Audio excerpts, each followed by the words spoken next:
नमस्कार, अनादि विशेष देख रहे हैं आप। मैं हूं आपके साथ ऋषिका गुप्ता।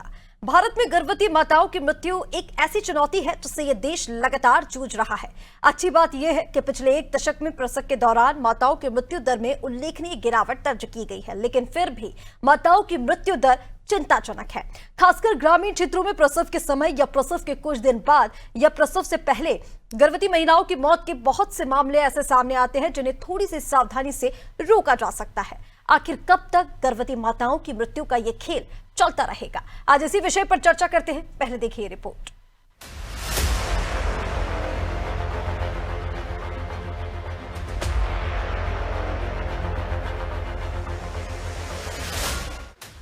विश्व स्वास्थ्य संगठन, यूनिसेफ और वर्ल्ड बैंक जैसी संयुक्त राष्ट्र की रिपोर्ट के अनुसार पूरी दुनिया में हर साल लगभग 45 लाख महिलाओं और शिशुओं की गर्भावस्था, प्रसव या जन्म के बाद के शुरुआती हफ्तों में मौत हो जाती है।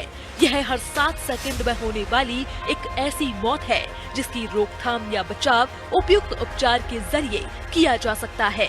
यूएन एजेंसी की यह रिपोर्ट दक्षिण अफ्रीका के केप टाउन में आयोजित एक बड़े अंतर्राष्ट्रीय सम्मेलन के दौरान जारी की गई थी। रिपोर्ट के अनुसार भारत में गर्भवती महिलाओं की मौत का आंकड़ा भयानक है। भारत में साल 2023 में प्रेगनेंसी या डिलीवरी के दौरान लगभग 19,000 महिलाओं की मौत हुई थी। इसका मतलब है कि हर 2 मिनट में एक महिला की मौत हुई। ज्यादातर मामलों में डायबिटीज और हार्ट डिजीज जैसी क्रोनिक डिजीज के कारण प्रेग्नेंट महिलाओं की मौत होती है। कुछ मामलों में साफ सफाई न रखने और इन्फेक्शन के कारण मौत हुई। पूरी दुनिया में हर साल हो रही कुल मैटरनल मौतों की आधी सिर्फ 4 देश नाइजीरिया, भारत, कांगो और पाकिस्तान में होती है। इसमें भी सबसे ज्यादा मौतें नाइजीरिया में होती हैं और भारत इस मामले में दूसरे नंबर पर है। भारत में मातृ मृत्यु अनुपात यानी हर 1 लाख जीवित बच्चों के जन्म पर होने वाली माताओं की मौत का अनुपात साल 2000 में 362 था। यह 2023 में घटकर 80 रह गया है। इसका मतलब है कि इस बीच 78% की गिरावट दर्ज की गई है।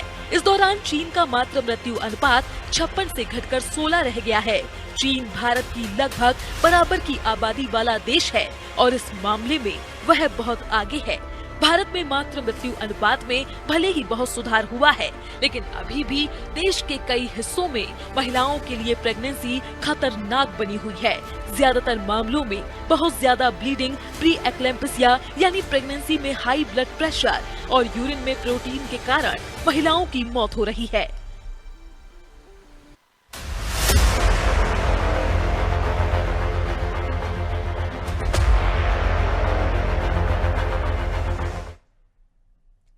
तो लगातार मातृ मृत्यु दर ये जो है बढ़ रहा है। हालांकि रिपोर्ट्स की अगर बात करें तो पिछले साल के मुताबिक इस साल भी और 2024 का जो आंकड़ा सामने आया था उसमें काफी हद तक गिरावट दर्ज की गई है, लेकिन उसके बाद भी जो अभी आंकड़े सामने आ रहे हैं वो भी चिंताजनक है। और ये आंकड़े ऐसे हैं, ये केसेस ऐसे होते हैं जिनमें अगर थोड़ी सी भी सावधानी बरती जाए तो इन केसेस को रोका जा सकता है। और चलिए इसी पर चर्चा करेंगे। हमारे साथ डॉक्टर्स जुड़ेंगे, उनसे जानने की कोशिश करेंगे कि डिलीवरी के दौरान, उससे पहले या उससे बाद में ऐसे क्या उपाय किए जा सकते हैं जिनसे इन मौतों को रोका जा सकता है। हमारे साथ गायनेकोलॉजिस्ट डॉक्टर मोनिका सिंह जुड़ गई हैं। बातचीत करेंगे। डॉक्टर मोनिका, बहुत स्वागत है अनादि टीवी पर आपका। और सबसे पहले मैं आपसे यही जानना चाहूंगी, ये मौत का आंकड़ा जो लगातार बढ़ता जा रहा है, इसके पीछे के प्रमुख कारण क्या है? क्यों प्रेगनेंसी के दौरान ये जो मौतों का आंकड़ा है वो लगातार बढ़ रहा है? क्या आप अपने अनुभव से इसके मुख्य कारण मानती हैं?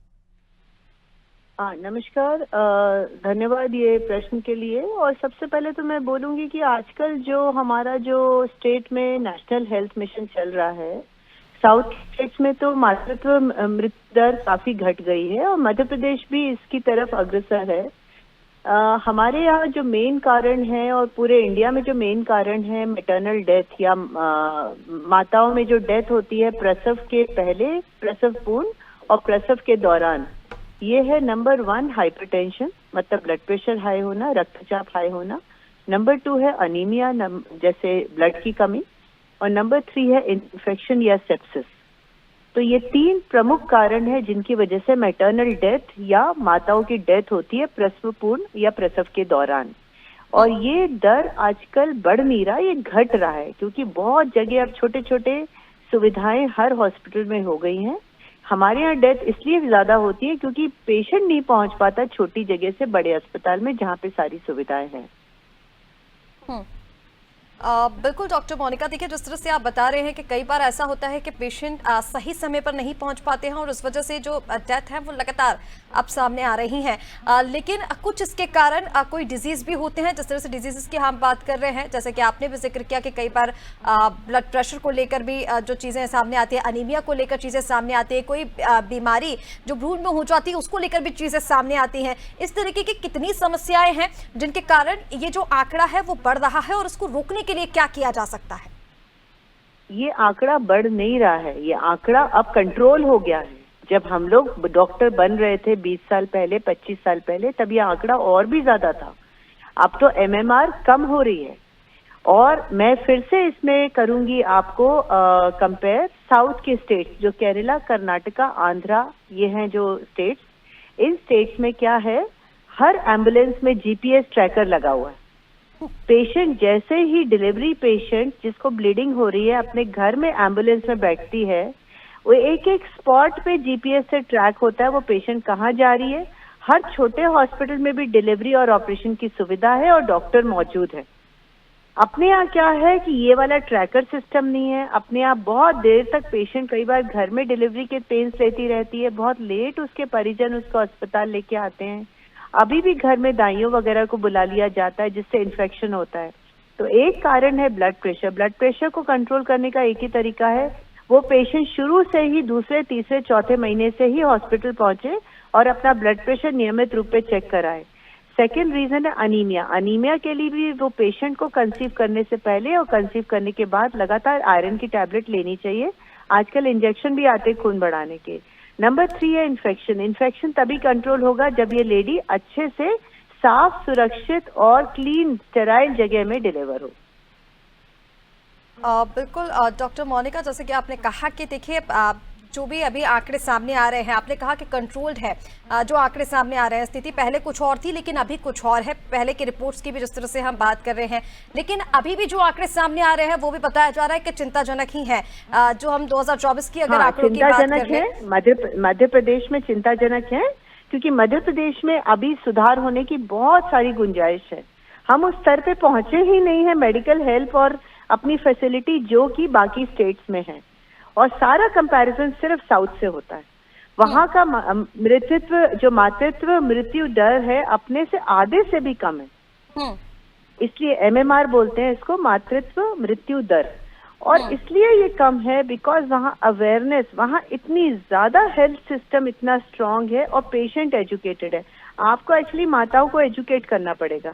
जब आपकी जो लेडी जो माँ बनने वाली है, अगर वो शिक्षित होगी, वो जानेगी कि मुझे प्रेगनेंसी से पहले क्या खाना है, प्रेगनेंसी के टाइम क्या खाना है, कौन कौन सी जांचें करानी है, अपना वेट कंट्रोल रखना है, किसी ऐसे व्यक्ति से अपनी इंटरनल जांच नहीं करानी जो कि प्रॉपरली ग्लव्स या ये सब ना पहने हो, तो वो खुद ही ये सारी बीमारियां अपने आप को नहीं होने देगी। अपने यहाँ एक जो मेन प्रॉब्लम है, जो लेडीज, जो औरतें ही शिक्षित नहीं है। जब वो शिक्षित नहीं है या कम उम्र में शादी हो जाती है और फिर सुविधा के पास नहीं जाती है, तब ये सारी प्रॉब्लम्स होती हैं।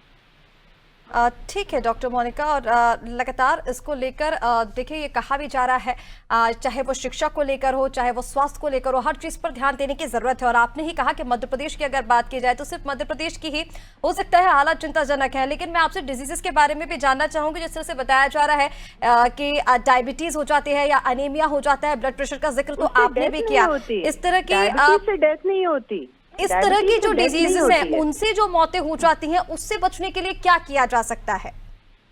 देखिए, डायबिटीज से जो प्रेग्नेंट लेडी की डेथ नहीं होती, डायबिटीज से वो पेशेंट हो सकता है कि थोड़ा अस्वस्थ रहे और बच्चे को दिक्कत आती है, डिलीवरी के टाइम दिक्कत होती है, मौत नहीं होती है पेशेंट की। जो पेशेंट की जो डेथ के 3 ही कारण हैं, वो 3 ही रहेंगे पूरे इंडिया में। नंबर 1 है हाइपरटेंशन, नंबर 2 है अनीमिया, नंबर 3 है इन्फेक्शन या सेप्सिस। इसके अलावा जो कारण है, जैसे पेशेंट कोई है हार्ट डिजीज की, उसकी डेथ हो सकती है डिलीवरी के टाइम, लेकिन वो पेशेंट को हार्ट डिजीज जो होने के जो आंकड़े हैं बहुत कम है। अगर 1000 महिलाएं हैं जो कि गर्भवती हैं, मुश्किल से 1 या 2 को हार्ट डिजीज होगा।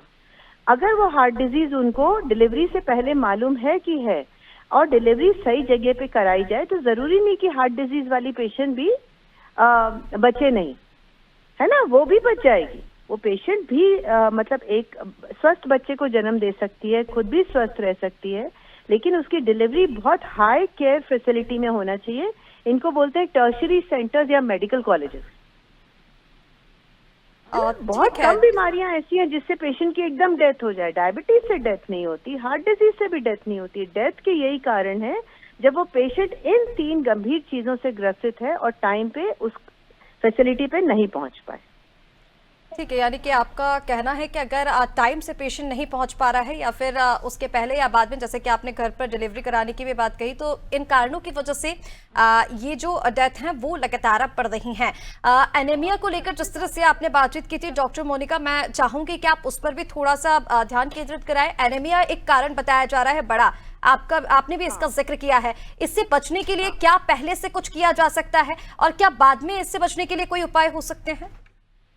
हाँ, नंबर 1 तो है उस पेशेंट को प्री प्रेगनेंसी काउंसलिंग। सबसे पहले तो कम उम्र में शादी ना हो। शादी ऐसी उम्र में हो कि वो पेशेंट फुल्ली डेवलप्ड हो, 20 या 22 साल की उम्र के बाद। उसके बाद वो पेशेंट अगर एजुकेटेड होगी तो वो शुरू से ही प्रेगनेंसी से पहले अपनी ऐसी डाइट लेगी जिसमें उसका हीमोग्लोबिन लगातार 10 से ऊपर रहे। अगर उसका हीमोग्लोबिन 10, 11 या 12 है और वो प्रेग्नेंट होती है, प्रेगनेंसी के टाइम थोड़ा सा हीमोग्लोबिन कम होता है, बच्चे को भी जरूरत होती है आयरन की, तो इस टाइम उसको एक गायनेकोलॉजिस्ट न्यूट्रिशनिस्ट से बात करके अपने आहार में आयरन बढ़ाना पड़ेगा, कैल्शियम लेना पड़ेगा, आयरन की टैबलेट लेना पड़ेगा, आयरन की टॉनिक्स। बहुत सारे खाद्य पदार्थ होते हैं जिसमें आयरन होता है, जैसे खजूर है, कैरेट है, एप्पल है, गुड़ की चीजें हैं। लोहे में आप अपना बर्तन, लोहे के बर्तन में अगर खाना बनाओ, इन सब चीजों में आयरन ज्यादा होता है। मेथी की भाजी, सारी हरी सब्जियां। तो इसके अलावा आयरन टैबलेट्स निःशुल्क हर जगह वितरण होता है। आयरन और कैल्शियम की टैबलेट मेरे ख्याल से किसी भी गवर्नमेंट फैसिलिटी में आयरन कैल्शियम टैबलेट फ्री में मिलती है। पेशेंट को लेना है। फिर भी अगर बाय चांस ये पेशेंट कम हीमोग्लोबिन के साथ पहुंच जाए, जैसे 5, 6 या 7 हीमोग्लोबिन, और डिलीवरी का टाइम अभी दूर है, 5वां, 6वां, 7वां महीना है, तो आयरन के इंजेक्शन आते हैं जो कि बॉटल में चढ़ाए जाते हैं। ये डायरेक्ट पेशेंट की बॉडी में जाते हैं और इनसे हीमोग्लोबिन बढ़ जाता है। उसके बाद भी अगर दिक्कत हो और डिलीवरी के टाइम ही एकदम से 2-3 लीटर ब्लड चला जाए, पेशेंट को बहुत सीरियस हो जाए, तो फिर ब्लड ट्रांसफ्यूजन दिया जाता है। ब्लड ट्रांसफ्यूजन ब्लड बैंक से होता है। इसमें आजकल होल ब्लड नहीं देते, कॉम्पोनेंट थेरेपी देते हैं। मतलब पेशेंट को या तो प्लेटलेट देंगे या प्लाज्मा देंगे या जो प्रॉब्लम है उससे डील करने का कॉम्पोनेंट देंगे। बिल्कुल डॉक्टर मोनिका, जिस तरह से आपने बताया, अगर इस तरह से प्रिकॉशंस भी पहले से भी लिए जाते हैं, और जैसे कि आपने कहा कि बहुत छोटी उम्र में भी जब शादी हो जाती है तो उसके बाद भी कई सारी दिक्कतें सामने आती हैं, या फिर डिलीवरी के दौरान जो रूटीन चेकअप्स की भी आपने बातचीत की, अगर इन सब चीज़ों का ध्यान रखा जाए तो बहुत हद तक ये चीज़ें मध्य प्रदेश में भी सुधर सकती हैं। फिलहाल तमाम जानकारी के लिए, हमारे साथ जुड़ने के लिए आपका बहुत शुक्रिया। तो MMR यानी कि मैटरनल मोर्टेलिटी रेशियो लगातार बढ़ रहा है। हालांकि पिछले आंकड़ों की अगर हम बात करें तो काफी हद तक इसमें गिरावट दर्ज की गई है, लेकिन उसके बाद भी जो आंकड़े अभी सामने आ रहे हैं वो चिंताजनक हैं। और चलिए, न्यूट्रिशन हमारे साथ जुड़ गई हैं डॉक्टर सोनाली मल्होत्रा। डॉक्टर सोनाली, बहुत स्वागत है नादी टीवी पर आपका। और सीधा आप ही के पास आते हुए, जिस तरह से MMR की हम बात कर रहे हैं, रेशियो कभी बढ़ रहा है। हालांकि जो आंकड़े अभी सामने आ रहे हैं, 52 प्रेग्नेंट महिलाओं की हर रोज मौत हो रही है। भारत की अगर बात की जाए, सिर्फ मध्य प्रदेश ही नहीं, अन्य प्रदेशों को भी मिलाकर, तो ये आंकड़ा चिंताजनक है। इसमें कई बार कारण ये भी होता है कि सही तरीके से न्यूट्रिशन महिलाओं को नहीं मिल पा रहा है, या फिर कोई प्रोटीन्स की दिक्कत हो जाती है। इन तमाम चीजों को लेकर भी ये आंकड़े कई बार सामने आते हैं, इस तरह के केसेस सामने आते हैं। आप क्या सलाह देना चाहेंगी? इस तरह की जो डेथ सामने आ रहे हैं, कैसे बचा जा सकता है? अगर न्यूट्रिशन प्रॉपर हो तो क्या इस तरह के जो आंकड़े बढ़ रहे हैं उन्हें रोका जा सकता है? बिल्कुल रोका जा सकता है।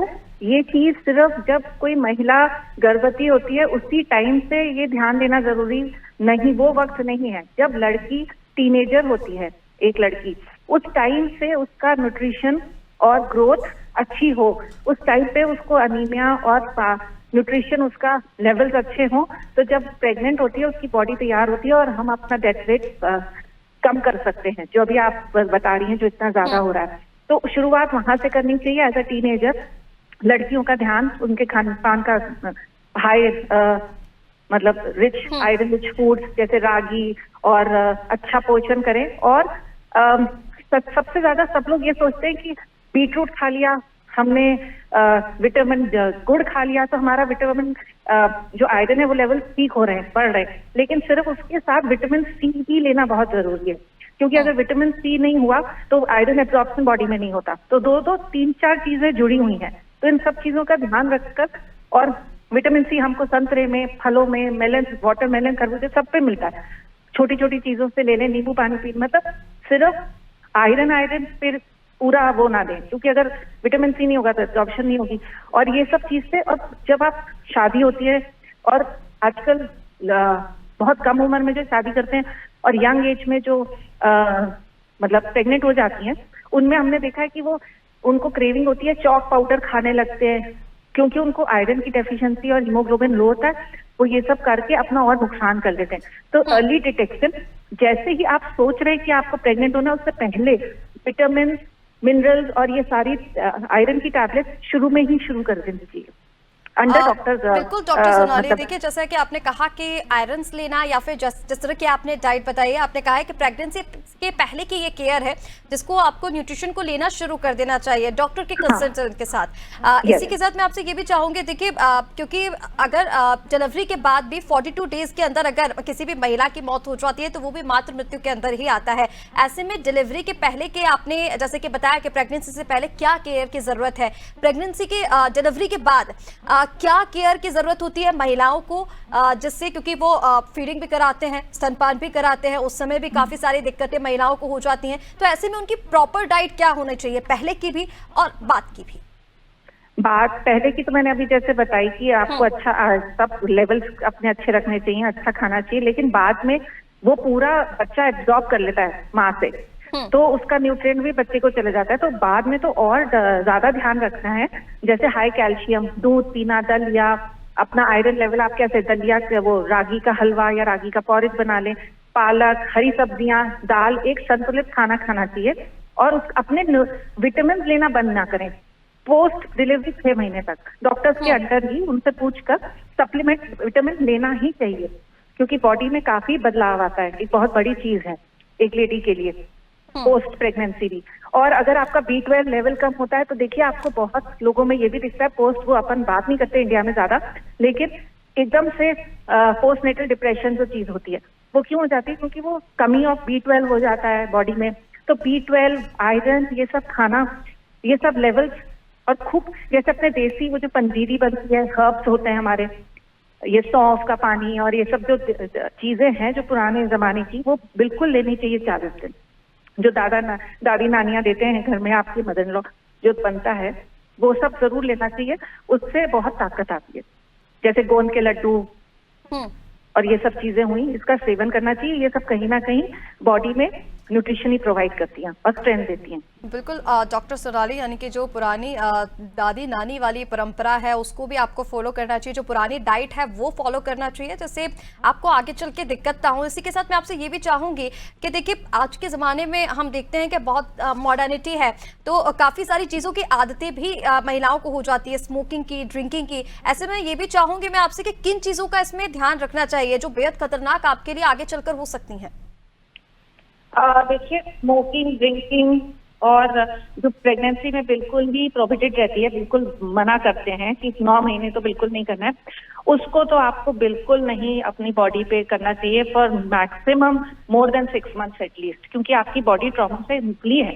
आपने बहुत बड़ा चाहे नॉर्मल डिलीवरी हो चाहे ऑपरेशन हो, तो उसका तो बिल्कुल नहीं करना चाहिए। और जंक फूड जैसे खूब मैदा और खूब चीनी, इन सब की, और उससे क्या वेट भी बढ़ेगा पोस्ट प्रेगनेंसी, और आपको सिर्फ कैलोरीज मिलेंगी, न्यूट्रिशन नहीं मिलेगा। तो एक हेल्दी खाना खाएं, सीजनल फ्रूट्स लें, और 3 टाइम खाना, 2 टाइम बीच में स्नैक्स, पर खाने में पूरा खाना हो, जैसे दाल, रोटी, सब्जी, ये नहीं कि सिर्फ सब्जी रोटी खा ली। और जैसे बीटरूट, एप्पल, कैरेट का जूस, ये नहीं कि अच्छा हो गया तो आप वो 11:30 बजे जो जूस और फ्रूट्स पीते थे या खाते थे वो नहीं खाएं। आपको कंटिन्यू रखना है वो 6 महीने भी नेक्स्ट। पर ऐसी चीजें खानी है कि पैटीज और समोसा ना खाएं, पर अच्छी चीजें जैसे सैलेड खा लिया, फल खा लिए, सब कुछ ठीक 3 बार। है, यानी कि जो डाइट आप पहले फॉलो कर रहे थे उसको बाद में भी करें और ऐसी चीजों का सेवन करें जिससे न्यूट्रिशंस की कमी आपके बॉडी के अंदर ना हो। हमारे साथ डॉक्टर जेपी पालीवाल भी जुड़ गए हैं। सर, सीधा आपके पास आते हुए देखिए, लगातार जिस तरह के आंकड़े सामने आ रहे हैं मातृ मृत्यु को लेकर, हालांकि रिपोर्ट्स के मुताबिक अगर हम बात करें पिछले साल की 2024 की भी बात करें तो जो आंकड़े सामने आए हैं उनमें काफी ज्यादा गिरावट दर्ज की गई है, लेकिन अभी भी जो हम देख रहे हैं कि जो रेशियो लगातार बढ़ रहा है वो भी कहीं ना कहीं चिंताजनक है, खासकर अगर भारत की बात की जाए, सिर्फ मध्य प्रदेश में नहीं अन्य राज्यों में भी। ऐसे में आपसे जानना चाहूंगी कि मैटरनल डेथ के क्या कारण हो सकते हैं और सेफ प्रेगनेंसी, सेफ डिलीवरी के लिए क्या उपाय अपनाने चाहिए, आपकी राय इस पर क्या है? ऋषिका, जो आपका मुद्दा है बहुत निश्चित तौर पर ये जनहित का मुद्दा है।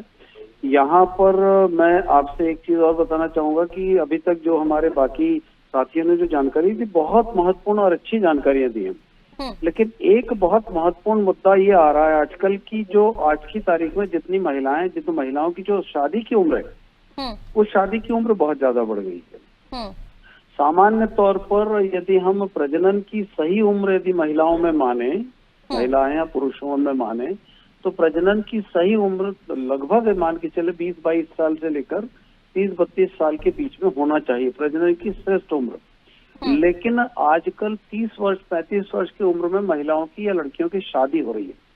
इस मुद्दे पर भी समाज को समझना पड़ेगा कि यदि समाज को अपने बच्चों को सही तरीके से गर्भाधान के बाद किसी प्रकार का विकार ना हो और किसी प्रकार की परेशानी ना हो, तो ऐसे में उनकी जो गर्भावस्था समय है वो गर्भावस्था समय सही समय पर होगा तो उनको दिक्कतें कम होंगी।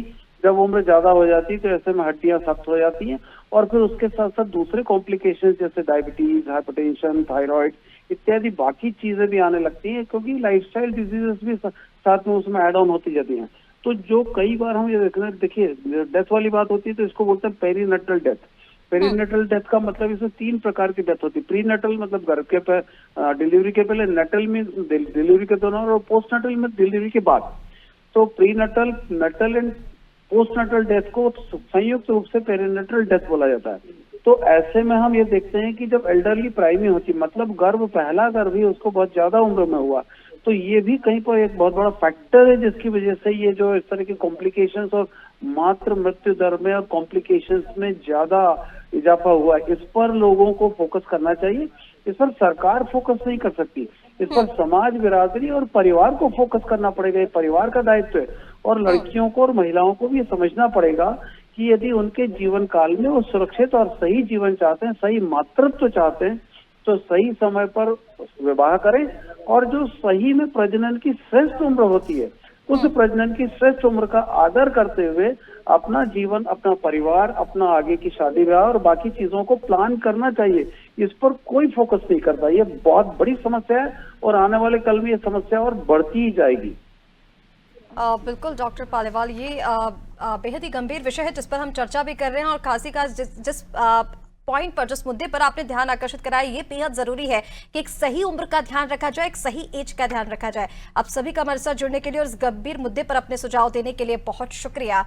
तो मातृ मृत्यु दर जो है अब वो लगातार बढ़ रहा है, ये कहा जा सकता है। मध्य प्रदेश में स्थिति चिंताजनक बताई जा रही है। भारत की अगर हम बात करें तो पिछले साल के मुकाबले जो ये MMR रेशियो है ये फिलहाल इस साल कम है, लेकिन अभी भी जो आंकड़े सामने आ रहे हैं वो चिंताजनक है। इसके लिए जरूरी है कि जो सुझाव दिए जा रहे हैं उसका ध्यान रखें, सही न्यूट्रिशंस लें, प्रेगनेंसी के पहले क्या केयर लेनी है, आपको क्या न्यूट्रिशंस लेने हैं और उसी के बाद डिलीवरी के बाद आपको क्या केयर खुद की करनी है, इन तमाम चीज़ों का ध्यान रखें। इसी के साथ सही टाइम से पेशेंट अगर हॉस्पिटल पहुंच रहा है तो ये बहुत अच्छी बात है। घर पर प्रसव के दौरान जो मौतें हो रही हैं उसके लिए शिक्षा का अभाव कहीं ना कहीं हो सकता है, तो शिक्षित करने का काम भी किया जाएगा और निश्चित तौर पर जो सुझाव आज आपको मिले हैं वो समाधान की दिशा में एक महत्वपूर्ण योगदान देंगे। फिलहाल के लिए हमारे इस खास कार्यक्रम में इतना ही। आप बने रहिए आदि टीवी के साथ। नमस्कार।